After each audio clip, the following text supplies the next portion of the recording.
ಮೊದಲು ಭೂಮಿಗಿಳಿದ ಮಳೆ ಹನಿಯು ನೀನೇನಾ, ಹೂವೆದೆಯ ಚುಂಬಿಸಿದ ಇಬ್ಬನಿಯು ನೀನೇನಾ,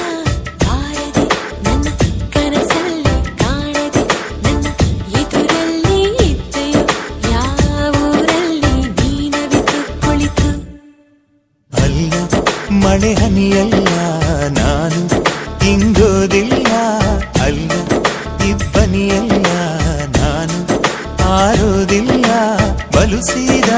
ಬಲುಸಾದ ಹುಡುಗ ಕಣೆ ಇವನು, ನಾನು ಬಾರದೆ ನಿನ್ನ ಕನಸಲ್ಲಿ ಕಾಣದೆ